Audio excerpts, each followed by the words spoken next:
What's good, girlfriends? It is Dr. Crystal, and I would like to welcome you to another installment of Curlfriend Chronicles.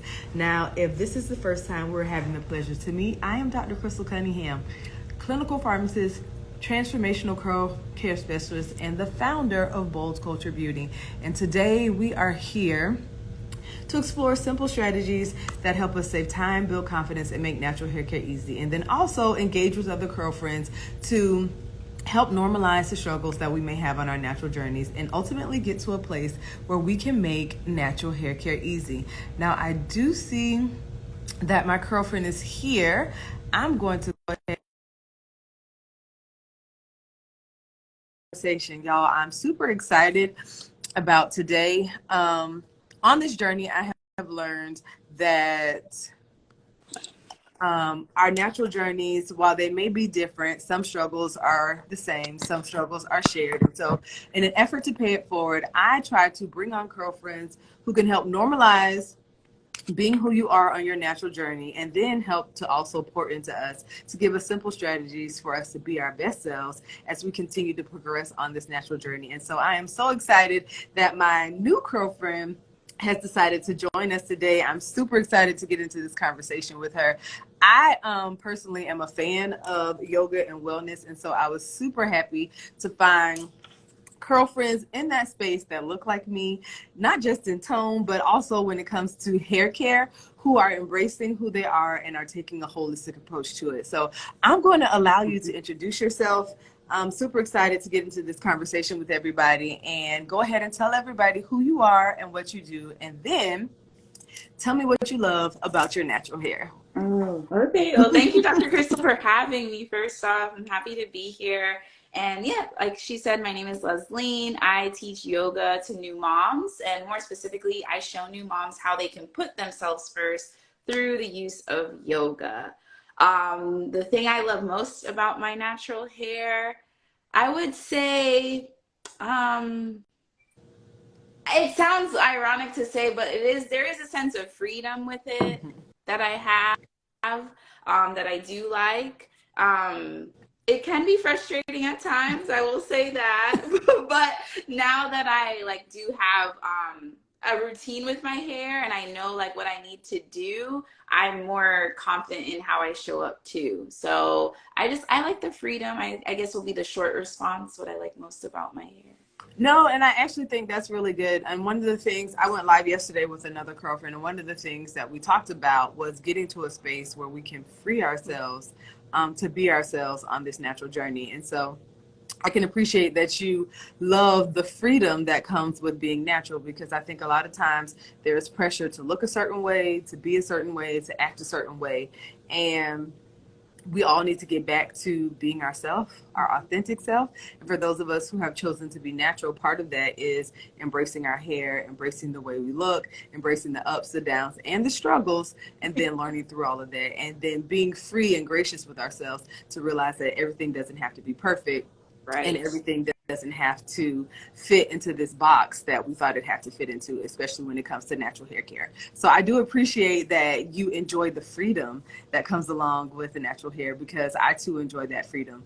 And natural hair care isn't necessarily one size fits all. Right. To explore and adjust as necessary. So why don't you tell us a little bit about, and y'all, I never tell anybody specifically what the questions are I'm going to ask. I was like, where's the run of show? I was like, but no, I love this. I actually need to be more like this, because when I do things with people, I'm like, okay, let me send them questions. I know that's what they want, but I like this.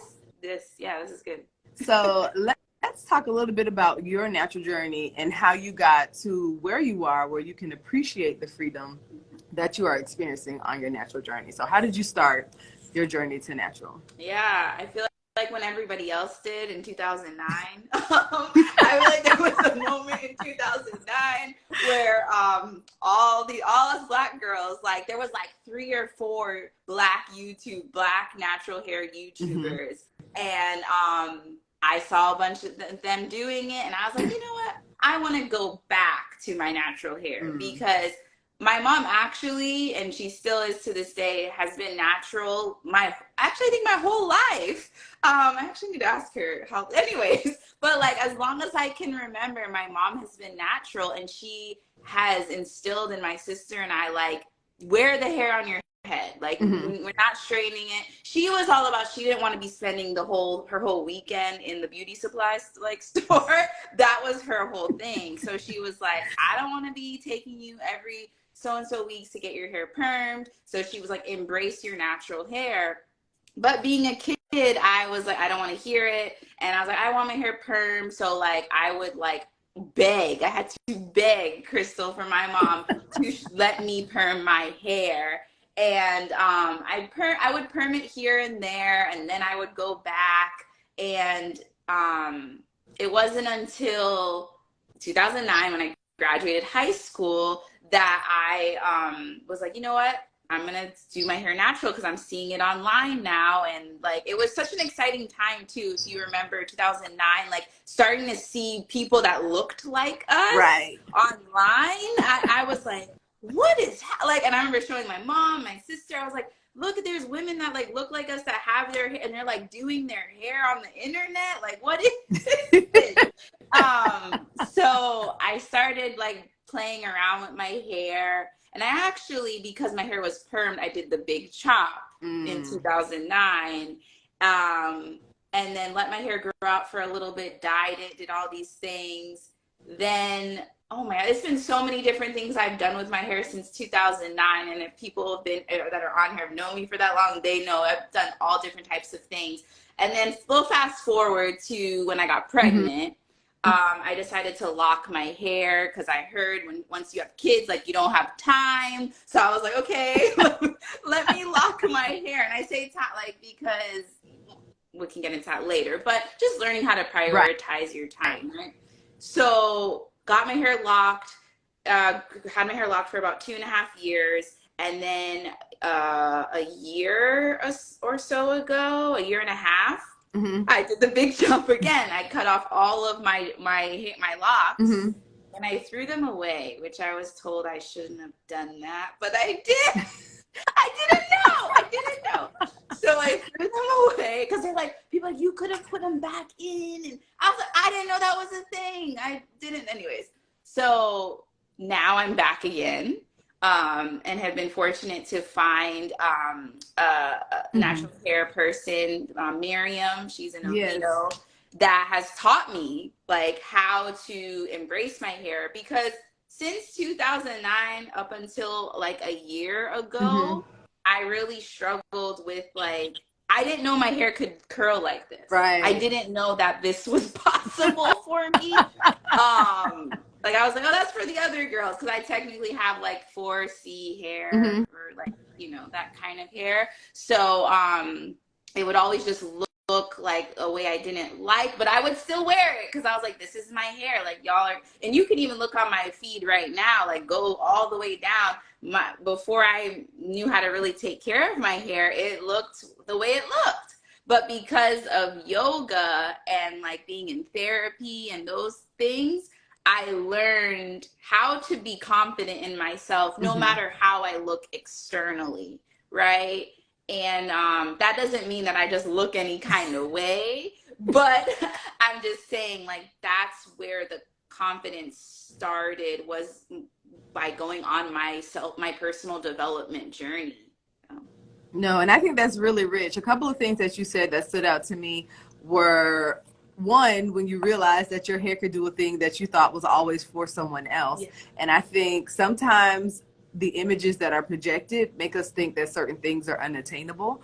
But when we have the appropriate education, understanding, and we apply that appropriately and are consistent, it opens up a world of possibilities and makes a world of difference on our natural hair journeys. So we go from this place of having goals and expectations that we assume are unattainable, that frustrate us about our journey, to actually being able to understand and embrace our hair, and then get to a place where we can actually reach those goals that we have set. And some of us, or sometimes we're on this journey and we're like, dang, that's not for me. I can't do that. I'm not going to be able to do that. But when we have the right understanding, and we approach our natural hair in the right way, then we realize that some of the things we thought weren't possible before are actually possible. And then another thing that I like that you said was how you were willing to accept what your hair could and couldn't do. And I think the flip side of what I just said and what you had mentioned was that sometimes we do have to be realistic about what our hair can and can't do. We do have to be realistic about the expectations we set, because sometimes we get frustrated on this journey because what we are shooting for might not be in line with the characteristics of our hair. But the good news is when we take the time to better understand that hair, when we take the time to really immerse ourselves in figuring out what the unique characteristics of our hair are and how we can work within the parameters of those characteristics to actually care for, nurture, and improve the health of our hair, we get to a place where natural hair care can become easy. And then you also partner with a specialist who helped you better understand your hair, who gave you some practical and applicable steps that you could take on this journey to get to a place where you are more comfortable and confident. So I think that is actually really dope. And I hope as we continue to talk and through this process of what we're doing, people can better understand that it is okay, one, to accept where you are, but then still have goals and aspirations to get somewhere else, especially when you understand more about your hair and how to properly care for it. Now, the other thing that you said that stood out to me was that you use yoga and therapy to help you get to a place where you were more comfortable and confident with yourself. And I know you are a large proponent of yoga. You are actually a yoga coach, and I'm looking forward to getting you into Bold Culture Beauty so we can do some things, because I love yoga as well. But give me a little bit more on that. Like, how were you able to use yoga to get you to a place where you were more comfortable and confident with yourself? And maybe what are some things that girlfriends can do to help them get to that same level of comfortability and comfort? Yeah. Ooh. That's a really good question. I would say it's so challenging because it's like I want to be as succinct as possible. But once I became certified as a yoga teacher, that's when I got to really understand like what yoga is, in the sense of like it.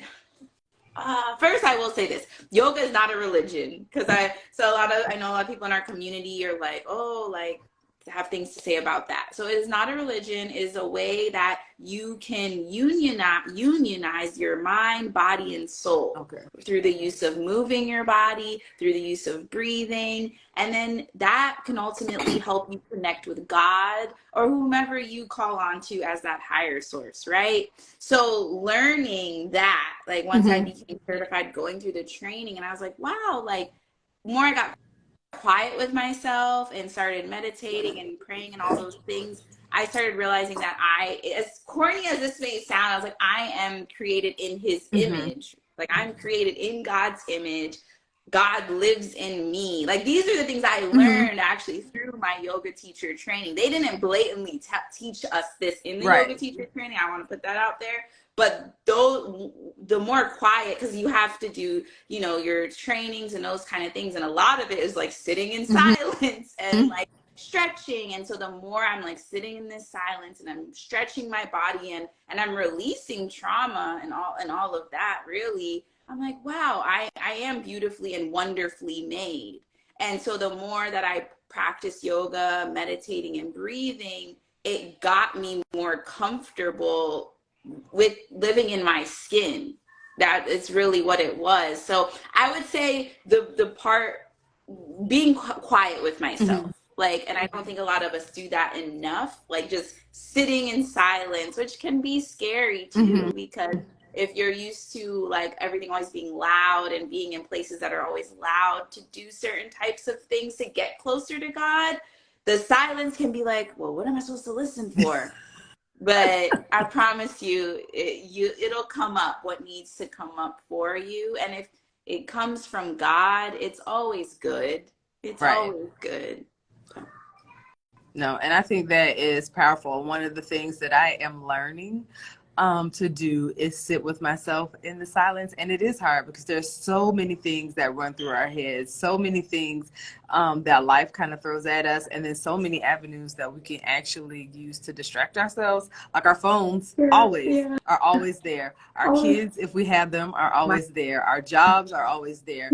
Our regular life concerns are always there. And so when you sit in that silence, sometimes your mind just wanders to all these things, and you're like, well, I thought I was trying to get to a good place, but now I'm like, so it is definitely hard. But I also like that you pointed out that realizing, understanding, and embracing the fact of who you are, how you're made, who created you, that you are fearfully and wonderfully made. All of that plays into actually getting to a place where we can better appreciate the beauty of our hair, the beauty of ourselves, the beauty of our identity, and the time and intention that he took out to create us. And so I really like that, because part of my mission with this business, with Bold Culture Beauty, is to really help people. One of the things that I have learned is that identity is important, and that our hair can be a significant part of our identity. And when we don't feel good about how we look, when we don't feel good about our appearance, it affects the way we show up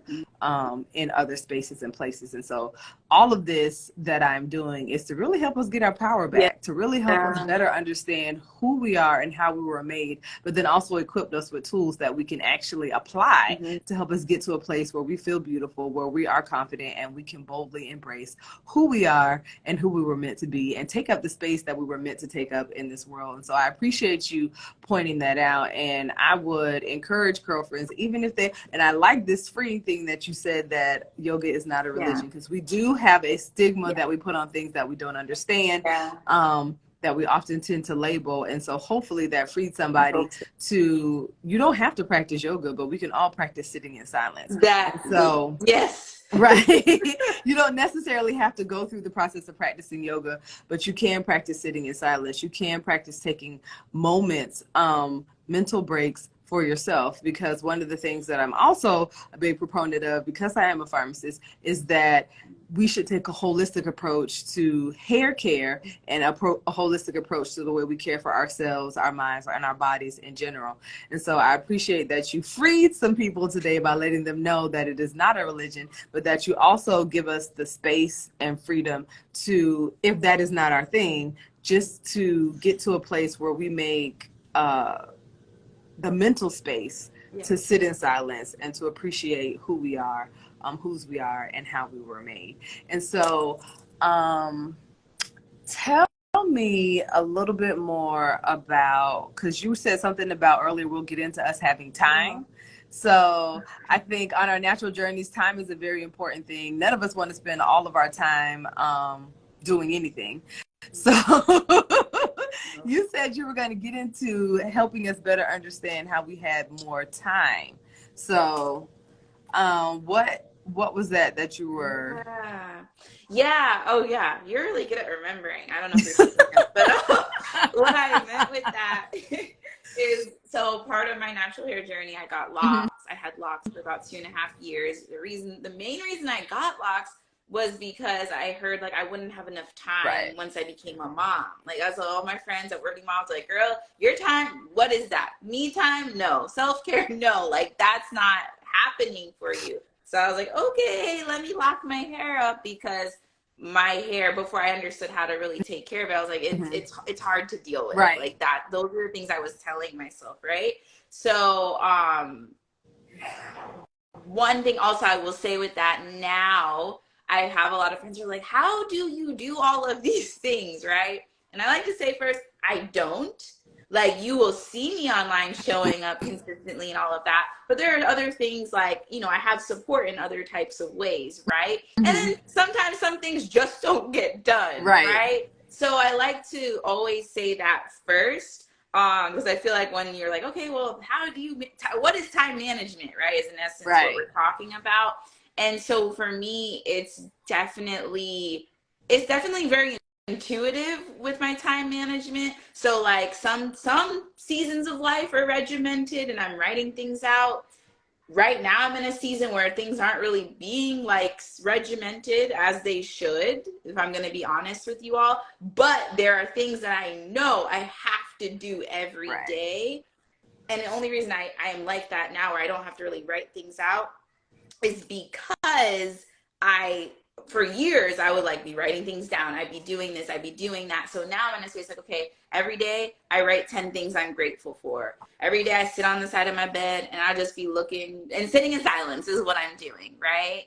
And then almost every day I try my best to move my body or just like take some deep breaths, right? Mm-hmm. So by doing those type of things, I'm able to gain mental clarity so I can really tackle what needs to be done for today. So, No, and that makes a lot of sense. And so, one of the things I will point out, because I think sometimes on our natural journey, we automatically assume that caring for our hair, caring for ourselves is going to be something that is super time consuming. And sometimes, because of external influences, we might even incorporate practices that cause us to spend all of our time. But one of the things that I have learned is that it is important to assess what you're doing, assess where you got the idea from or who told you to do it, and to assess if it's even adding value to your life or is it adding more stress. And so one of the things that I like to do, and one of the things that I also encourage our girlfriends to do, especially when it comes to making sure they have enough time to properly care for their hair, is take inventory of what you're doing. Take inventory of where you got the information from. If it's not factual, if it's not serving you, if it's causing you to be more stressed than it is to actually reach what your goals are, then maybe it's time that you let it go. And I think it is freedom in realizing, one, that you don't have to be held to anybody else's standard, especially when it comes to time management, or even when it comes to being yourself and embracing your natural hair. But then also, it's your hair, it's your life. You get to set the rules on what you are and aren't going to do. And that as long as the goal is bringing you closer to being able to feel good about your hair, your identity, then you have more freedom in how you get there than what we sometimes think or what we might yeah. have thought in the past. And so, and I appreciate that nobody gets everything done all the time. I think life is a running list of to-dos sometimes. And then it's just creating symmetry, because I don't really like balance, but creating symmetry between your priorities, your like to-dos, and these I can get back to them later. And so I think another important thing that you pointed out is that you have a support system. And I think one of the things that I've learned on this journey is that we need to identify the who's in our life that can help us get or accomplish the goals that we have set. And when we are able to do that, it makes a huge difference on our productivity, our level of satisfaction, and our frustration. And so, and that you say things so eloquently. I feel like I'm getting better at like speaking in public, all of that. And I love hearing how you break all that down, because I just had a thought and it slipped my head. But what you were saying is, it's like the main thing I hear you saying is like asking for help. Yes. Because a lot of us do have support. We just are afraid to ask for help, and like maybe stop asking that same group of people, like maybe looking somewhere else that you frequent, because we all, if you don't have the support, you can find it. It's there for you. And I feel like some people are like, nobody supports me, and there's power in our words. So if you continue saying nobody is going to support you, nobody is going to support you. Like that, just like you're saying that out loud, so that's what you're gonna get. But if you're starting to say things like, I am incredibly supported, there are people that want to help me, then you're gonna start seeing things come into your life, and then you'll be able to have more time for your hair and self-care and all of those things. So it all really does go hand in hand. And then it's actually beautiful, because now I know how to take care of my hair. Mind you, I said I've been natural since 2009, and here I am, like, what is it, like 12 plus years later, and I'm now in a space where I'm like, wow, like I now know how to take care of my hair. And I tell every time I do my hair, I tell my husband, like, wow, like I can do it. Like, and there's freedom in that too. Right. Where like investing in somebody, like if it be Crystal or somebody else that is an expert in their in natural hair specifically, that empowers you. Because that's something that Miriam, she empowered me. Like, I didn't even realize. I remember, I think I shared with you, Crystal, when I sat in the chair the first time with her late last year, I was saying such negative things. Like I'm saying to y'all, don't speak negative. I was like, my hair, it's just always dry. I can't stand it. Like I was saying all of these things, and not once did Miriam say like fuel the fire. Right. She was just she reframed everything about my hair, and that the mindset stuff that I didn't know I was signing up for really helped. It definitely does. It was it was great. Yeah. And I will say, one of the things that I try to do, even in spaces and places like this, or even when I encounter girlfriends in the store and in the salon, is help them to reframe the negative thoughts, help them to actually attack the negative thoughts that got them to the place that causes them to approach hair care the way that they do. Now, one of the things that I have learned is that some of our misconceptions about natural hair, some of the things that we say have been inherited and passed down from generation to generation, and they were implanted as a divisive mechanism amongst ourselves. And, you know, we have to get to a place, though, where we can look at the lie, reject it, and fill that negative space with truth. And I think it is very empowering when you can be able to speak life over your hair, your natural journey, where you can better understand your natural hair. And I don't think people really understand sometimes how powerful our mindset is when it comes to natural hair. Because I've talked to plenty of, I'll say curl friends, because they're not always all women, but I've talked to plenty of curl friends who come in and say they have good hair, or they don't have good hair, or their hair isn't nappy. And I'm like, what is that anyway? Why are we so hung up on that? Why wouldn't we find the beauty and the goodness in what is the hair that is growing out of our hair? Which is also why every time I do a live on Curlfriend Chronicles, I ask my curl friends, what do they love about their natural hair? Because I think we are so accustomed to hearing people complain about their natural journeys. We're so accustomed to hearing people say negative things about natural hair care. We're so accustomed to hearing people paint the ugly picture of what natural hair care is, that we often aren't even open to the softer side of hair care. We often aren't even open to really embracing our natural journeys and finding ease. You would be surprised at how many people are committed and dedicated to the struggle. And I think sometimes it's even like subliminal. They don't even understand it. But when you show them a better way, an easier way to care for their hair, they're so resistant to it because they've been conditioned to think that it has to be hard. And so I appreciate the fact that you pointed out the mindset part, because sometimes we are so attached to the negative parts of our natural experiences that we are unwilling to be open to people that are providing information and helpful information that will help you get to a place where it's not hard. Like, I'm not telling you to shave your head, to stand on your head, to put all this stuff. I'm telling you to change the way you view what you thought things were supposed to be, and open yourself to the possibility that you could actually make this process easier. And I think when we get to that point, when we can reject all the negative misconceptions, when we can free ourselves from these unrealistic expectations, like we all have to know how to do our hair, we all have to have our hair looking perfect, we all have to have everything together. Like, half of making natural hair care easy is rejecting the negative misconceptions that we have had about natural hair care, and setting a better tone and intention when it comes to caring for our hair, accepting our hair as it is, even if it's not in the best state, and then making an intentional decision to understand that hair, to care for that hair, and then to consistently work towards improving the health of that hair. And I think when we get there, we will realize that natural hair care can ultimately be easier. And that is what I'm here to do. And that is why I bring curl friends on here, because I think the beauty of it is the curl friends that I bring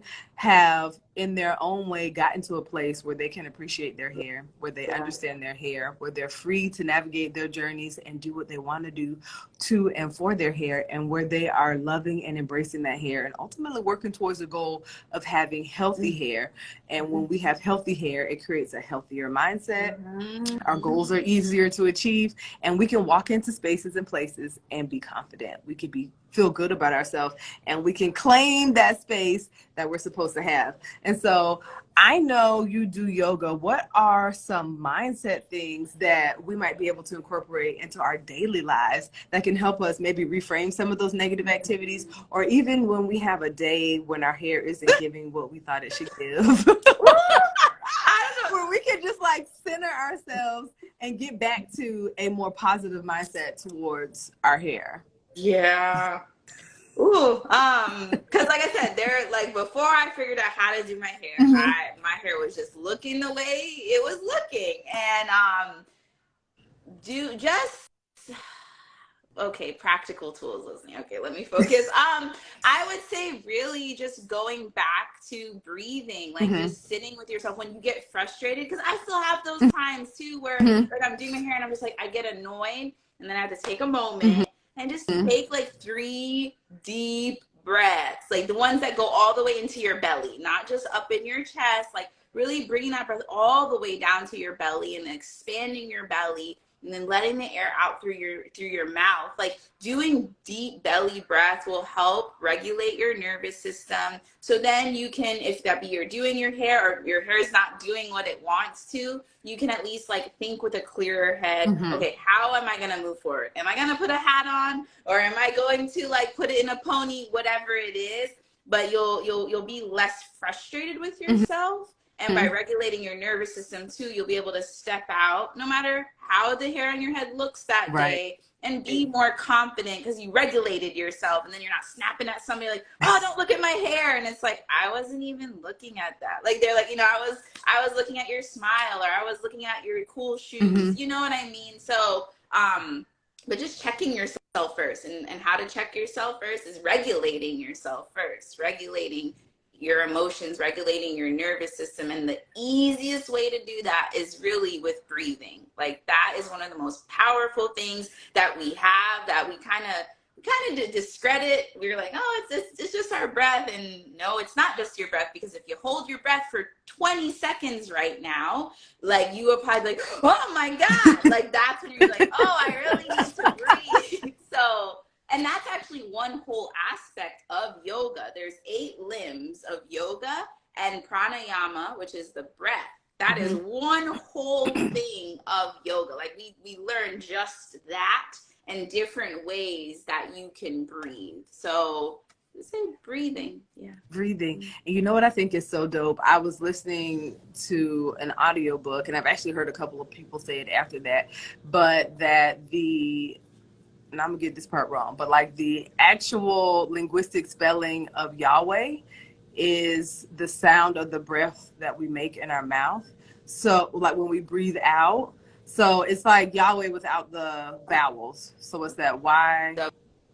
YWH. Right? I don't know, girl. But I didn't go to seminary, y'all.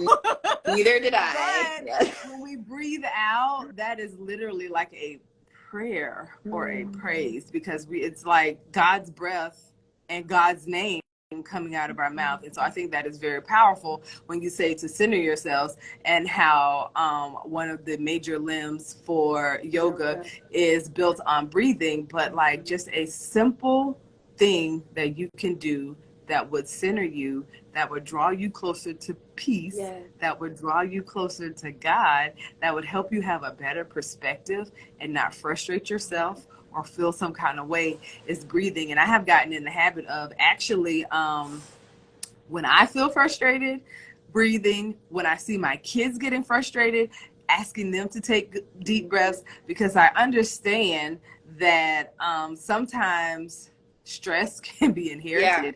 And so I want to make sure that I am setting a good example for these children, so that they know how to better manage themselves. But then that as I move through life, I can approach situations better. I can have a clearer perspective on different things, and I can come to a solution easier if I don't let the frustration or the overwhelm cause me to spiral in a way that actually shuts me down. So I love that you said to breathe, because breathing makes a huge difference. And when I learned that one piece about like, it's just like Yahweh without the vowels. I looked that up. Yeah, so I just feel like it's the simple things. It really, no, it really is the simple things. And I love how you said you share breath work with your kids as Hmm. well. Because that's what it is. You're doing breath work. Because Right. I do that too. My daughter is 3 and she has a lot of emotions. Hmm. Like she gets really angry. That's one of her things right now.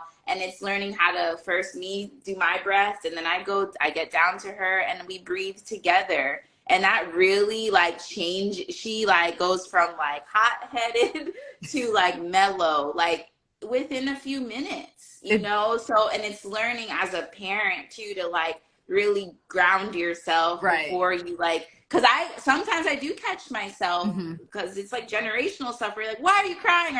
Or figure it out. And I'm about to say that. And I'm like, she's 3 years old. Like she doesn't know. And I'm like, oh my God, I actually had that realization the other day. I was like, this is the perfect opportunity to show my daughter how to regulate her emotions. So when she is Hmm. alone, she'll be like, okay, I know what to do, right? So that's also how yoga has helped me have better hair. It's helped me be a better parent, be a better partner. Like it really has. It's just trickled into all areas of my life. So yeah. And I think it is important when we, especially working with children, that sometimes we don't realize that we haven't demonstrated the quality that we want them to embody. And Yes. so I check Yes. myself a lot of times, like I'm expecting them to do something that I don't do well. And sometimes they might see me not doing it well and they're Right. emulating what they saw me do. And then when they do it, I'm like, that's not right. And so Right. I have been very intentional about making sure that I am the example, I'm setting the example that I want my children to follow. When it comes to how we control the way we act, how we reframe negative thoughts, and how we approach different situations in different spaces and places, because it definitely makes a difference. And then also, because I do have 2 sons, but I am natural. So how I appreciate the way I look, how I Yeah. That's a lot too, exude. especially Yeah. having 2 sons, like Yeah. them seeing you take care of yourself. Right. Yeah, that's a whole other hour conversation. But yes, it all matters. And I think once we um, refocus on what actually matters, then we're better able to approach not only our natural hair journey, but every other aspect of our personal journeys better. And you are right. Our kids are always watching us. And I think if we were more conscious of that and more intentional, because one of my mentors says most things are caught, not taught.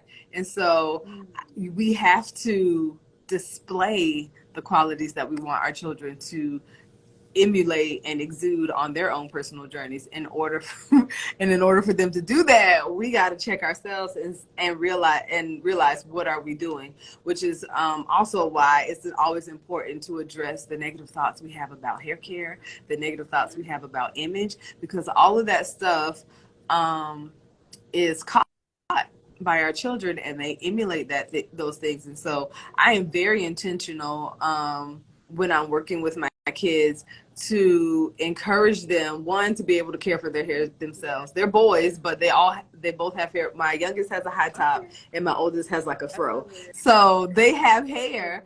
The other day they washed their hair themselves and they were super excited about it, and I was excited because I didn't have to do it, but but like empowering them to feel good about their journey so that when they get to this age, they're not fighting this uphill battle where they're trying to get to a place where they feel comfortable and confident in the hair that naturally grows out of their head. And so I think it is very important that we are modeling what we want our children to see, but then also modeling what we want our other girlfriends to see and embrace and to be able to do as well. Because girlfriends, it is possible to get to a place where you feel beautiful and confident in your natural hair, even if it is not perfectly defined, even if your hair did not come out perfect that morning, even if you don't even know how to do your hair just yet, even if you don't even realize what is possible for your hair, it is possible to get to a place where you feel comfortable and confident. And I hope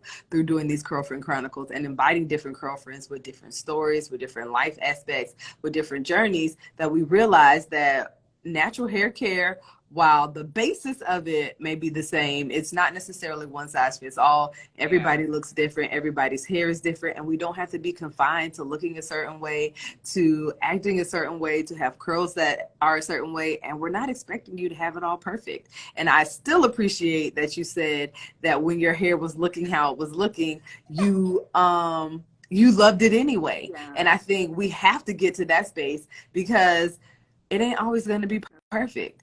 And I appreciate the fact that you pointed out that even though you have learned how to better care for your hair, things don't always work out the way you want them to. Sometimes you still get frustrated. Sometimes I still get frustrated. And it's funny, I was telling one of my girlfriends this yesterday, that some of the cutest styles that I've had that weren't a wash and go came from doing a wash and go that was a flop. And so I was like, oh, I'm not going outside looking like this because this is not how I want to look, but let me figure out how to pin this side up, or let me put this puff up, or let me slick this pony back. And yesterday we called it playing in the middle, but like nothing has to be perfect and nobody's expecting anything to be perfect. And most of the times we don't even know if what you're doing isn't perfect. Right. But if you exude the confidence that you know you have based off of what you know about your hair, based off of the pursuit of healthy hair, then none of the other stuff matters. And I like that you pointed out that most of the time people aren't even checking for you in that way. And one thing I learned is that we project our insecurities or the things that we would pick out on other people onto those people. So we might be like, oh girl, that girl's looking at my hair because I'm always looking at other people's hair. And so we have to realize that if we let that go and focus on us, like we don't have to worry about feeling insecure about that, because in most situations people aren't studying you because they have their own personal issues, they have their own personal things going on. And I think it is super freeing if we just stop worrying about everybody else and worry about ourselves. What is it that you want to do? What is it that you're trying to achieve? And then how can you get there? And that would alleviate a whole lot of stress on this journey. But again, it all goes back to mindset and having a better understanding of your hair, appreciating who you are and how you're made, and then partnering with people that can help you get to a place that you can ultimately make this natural journey easier. And so maybe my last question, and girlfriends, if y'all have any questions, make sure you drop them in the comments because we're more than happy to answer whatever questions you may have. But what is one of your favorite breathing exercises? Because we've come to the conclusion that breath work is a great way to settle ourselves, and girlfriends, stress does not help you on your natural hair journey. So I do want to point that out, that sometimes the stress and frustration is one of the things that is working against us on our journey to actually reach our goals and get to a place that we want to be. So what is a great, quick, easy breathing exercise that we can do when we may feel frustrated, when we may feel overwhelmed, when our hair isn't giving what it's supposed to give, that can kind of help us recenter ourselves and get back to a place where we can regroup and move forward? Yeah, box breathing. Okay. So box breathing, it literally is like how you see us in these two boxes. You breathe in, so you breathe in for 1, 2, 3, 4. Then you would hold 2, 3, 4. Then out 2, 3, 4. Then in 2, 3, 4. Hold. So it's just repeating the in, hold, out, and you're thinking of the box. So that's why I'm going like this, because I'm just tracing the box that I'm in. So look up box breathing, and I'll actually probably do a video, if not this week, next week, posted on my Instagram as well as my YouTube, where we'll go more into detail about box breathing. The reason I like box breathing, because I know I also mentioned deep belly breathing, which deep belly breathing, you can also do that as you're doing the box breathing. So you're just pushing the air all the way down for a count of 4. You're holding, then you're pushing out the air. You're breathing in. The reason I like box breathing is because it's giving you something to visualize. So, you probably close your eyes, right? And then it's giving you the numbers too. So you're like, okay, I have something to focus on, because, like we were mentioning, you have a lot of thoughts and all this stuff going on when you're sitting still. So by having some type of visualization of a box and the numbers, that will help you calm down. And then also with the science of breathing, you're relaxing yourself and kicking in your parasympathetic nervous system so that you feel more relaxed. So, girlfriends, make sure you try that box breathing. I was actually doing it with you. I didn't close my eyes, Oh, but okay. I was actually doing it with you while you were counting us through it. But I think breath work is a great technique for all the reasons that you just explained. But then also just realizing that perfection isn't the goal. Healthy hair is. And I Yes. think when we approach natural hair care that way, it ultimately makes things easier. That also, we all get frustrated on our journeys. Sometimes we all have struggles on this journey, but that when we focus on improving the health of our hair, when we focus on being intentional about the information that we receive, the thoughts that we allow to dictate how we move on this natural journey, and even the products that we use when it comes to caring for our hair, if we have more intention surrounding those things, if we immerse ourselves in understanding, appreciating, and embracing our natural hair, that we can ultimately make natural hair care easy. And so, girlfriends, I hope this Alive has blessed you the way that it has blessed me. I hope that you can walk away with some gems that you can apply to your journey, that you are more encouraged to be free, to love your hair, to embrace your hair, to focus on improving the health of your hair, and that now you have some simple strategies that you can apply right now when the hair isn't giving what it's supposed to give, when you aren't feeling excited about your natural hair journey, and that you free yourself from those negative misconceptions that have you approaching natural hair care in a way that keeps you from doing your best and being your best on your natural hair journey. Curl friends, it has been a pleasure to share this time with you. Thank you, Leslie, for taking some time out and helping us get our peace back on this natural journey. It was definitely a pleasure to talk to you. And curl friends, if you are in the Orlando area, make sure you join me Saturday because we're popping up at Bold Culture Beauty from 1 to 4. A couple of your favorite brands will be here. There'll be some giveaways. There'll be a whole lot of fun. So make sure you check it out. And then there's also a raffle. So if you would like to get raffle tickets, I'll post the link. It should already be in my stories, but make sure you check it out because we're giving away some amazing gifts that I think all curl friends could benefit from on their natural hair journey. And curl friends, until next week. Oh, and if you have any questions about natural hair care or you need help, feel free to reach out and schedule a consult because I would love to serve you and help you address the negative thoughts and take practical steps to ultimately help you make natural hair care easy. And curl friends, Leslie, thank you so much again for your time. And until next week, Bye. go boldly.